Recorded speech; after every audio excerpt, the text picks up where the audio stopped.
Un homme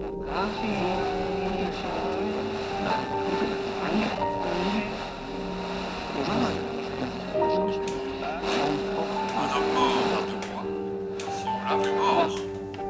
100 millions de cadavres semés à travers l'histoire ne sont qu'une fumée dans l'imagination. La peste de Constantinople avait fait 10 000 victimes en un jour. 10 000 morts font 5 fois le public d'un grand cinéma. Voilà ce qu'il faudrait faire. On rassemble les gens à la sortie de 5 cinémas, on les conduit sur une place de la ville et on les fait mourir en tas pour y voir un peu plus clair. Au moins, on pourrait mettre alors des visages connus sur ces entassements anonymes. La fièvre passa dans les journaux, mais sous une forme bénie, puisqu'ils se contentèrent d'y faire quelques allusions. Les mesures n'étaient pas draconiennes et l'on semblait avoir beaucoup sacrifié au désir de ne pas inquiéter l'opinion publique. On annonçait quelques cas d'une fièvre pernicieuse, dont on ne pouvait encore dire si elle était contagieuse. Ces cas n'étaient pas assez caractérisés pour être réellement inquiétants, et il n'y avait pas de doute que la population saurait garder son sang-froid. La peste nous laissait oisifs, réduits à tourner en rond dans notre ville morne et livrés, jour après jour, au jeu décevant du souvenir.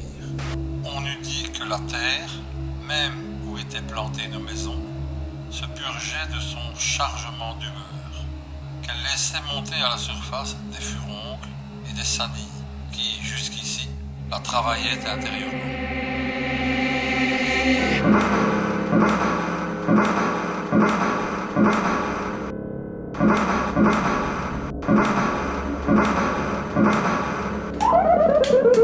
Il semblait que le cœur de chacun se fût endurci, et tous marchaient, ou vivaient, à côté de plaintes, comme si elles avaient été le langage naturel des hommes.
êtes dans le malheur. Mes frères, vous l'avez mérité.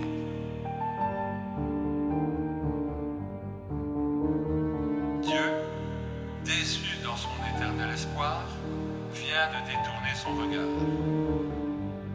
Privés de la lumière de Dieu, nous voici pour longtemps dans les ténèbres de la peste. À l'instant encore, la peste entre chez vous, s'assied dans votre chambre et attend votre retour. Vous avez cru qu'il vous suffirait de visiter Dieu le dimanche pour être libre de vos journées. Vous avez pensé que quelques génuflexions le paieraient bien assez de votre insouciance criminelle. Ce fléau vous montre la voie. En Lombardie, l'Italie fut ravagée d'une peste si violente qu'à peine les vivants suffisaient-ils à enterrer les morts. Le fléau n'est pas à la mesure de l'homme. On se dit donc que le fléau est irréel. C'est un mauvais rêve qui va passer.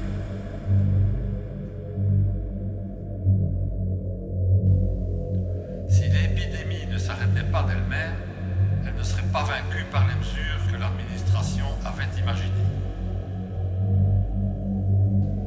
Personne n'avait encore accepté réellement la maladie. La plupart étaient surtout sensibles à ce qui dérangeait leurs habitudes ou atteignait leurs intérêts. Impatients du présent, ennemis du passé et privés d'avenir. La première fois que le fléau apparaît dans l'histoire, c'est pour frapper les ennemis de Dieu. Le fléau de Dieu met à ses pieds les orgueilleux et les aveugles. Méditez cela et tombez à genoux.